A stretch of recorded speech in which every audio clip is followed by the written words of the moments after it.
जय भीम ही संकल्पना जेव्हा माझ्यापर्यंत आली तेव्हा ती बहुतांशी पूर्वग्रह दूषित होती. पण कदाचित माझं भाग्य थोर की ते पूर्वग्रह मोडून काढण्यासाठी काही गोष्टी माझ्या आयुष्यात घडून आल्या.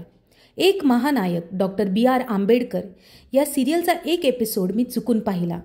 तो पाहिल्यावर बाबासाहेबांबद्दल आणखी जाणून घेण्याची तीव्र इच्छा माझ्या मनात निर्माण झाली आणि लिटरली मी या सिरियलची बिंज वॉचिंग केली.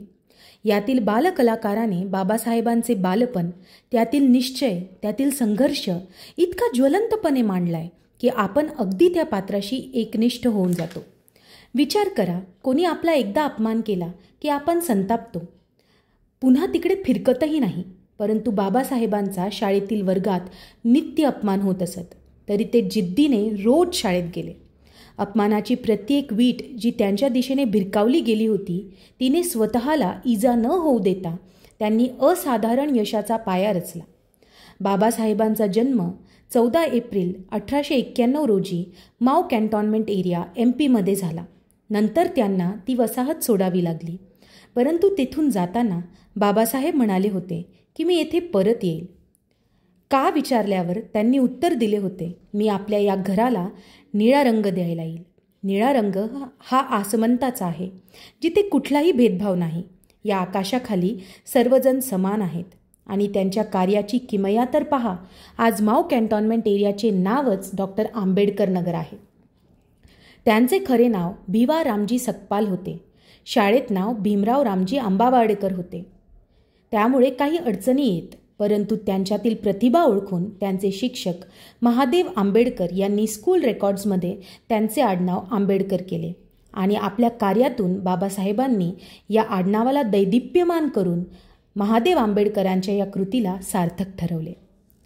आईची छाया फार लहान असतानाच हरपली, परंतु त्यांच्या वडिलांनी नेहमीच त्यांचे योग्य मार्गदर्शन केले. चूक काय, बरोबर काय हे त्यांना सांगितले. पुढे रमाबाईंची साथही त्यांना भक्कम लाभली, त्यासाठी ते आभारी होते.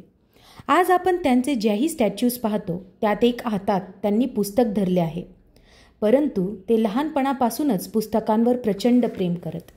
त्यांचे वाचन अफाट होते. लहानपणी त्यांच्या आयुष्यातल्या स्त्रियांच्या जीवनातील संघर्ष पाहून ते बोलले होते की मी जेव्हाही माझं पुस्तक लिहील त्यात स्त्रियांचे अधिकार नक्की मांडेल, आणि त्यांनी ते करून दाखवले. ज्या काळात कधी एखादी स्त्री मंदिराची मुख्य पुजारी नाही बनू शकली, मस्जिदीची मौलाना नाही बनू शकली, चर्चची मुख्य पादरी नाही बनू शकली, एक स्त्री कोणत्याही धर्माची विश्वविख्यात धर्मगुरू नाही बनू शकली, त्याच काळात एक स्त्री सचिव, कलेक्टर, संसद स्पीकर, राज्यपाल, मुख्यमंत्री, पंतप्रधान, राष्ट्रपती सर्व बनू शकली.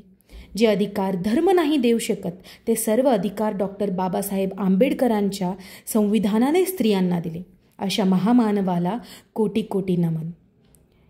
लेबर लॉज असोत, अस्पृश्यता निर्मूलन असो, शैक्षणिक कायदे असोत, बाबासाहेबांनी केलेले सामाजिक कार्य एका विशिष्ट समाजासाठी सीमित नाहीच. त्यांनी संपूर्ण मानवजातीला समतेच्या, सबलीकरणाच्या, शिक्षेच्या नवीन युगाकडे नेले. म्हणून बाबासाहेब हे प्रत्येकाचे आहेत. आज त्यांच्या जन्मदिनी त्यांना आदरांजली द्यायचीच असेल तर मी सर्व पालकांना संबोधते की त्यांनी आपल्या मुलांना घडवताना कार्टूनमधील सुपर हिरोजऐवजी आपल्या लिव्हिंग लेजंड्सचा परिचय करून द्यावा. काही दिवसांपूर्वीच छत्रपती संभाजी महाराजांवरील चित्रपट प्रदर्शित झाला. त्यांच्या जीवनप्रवास पाहूनच आपली मुलं त्यांना कनेक्ट झाली. तसेच बाबासाहेब त्यांचे जीवन हे या गोष्टीची साक्ष देतात की विद्येमध्ये, निस्वार्थ समाजकार्यामध्ये इतकी शक्ती आहे की ती एका मानवाला महामानवच नव्हे तर ईश्वर स्थानीही नेण्याचे सामर्थ्य ठेवते. Long live Babasaheb and his legacy, long live his legend. जय भीम, जय भारत. राष्ट्र संविधान का है तू ही शिल्पकार, तूने ही सिखाया है समानता का सार.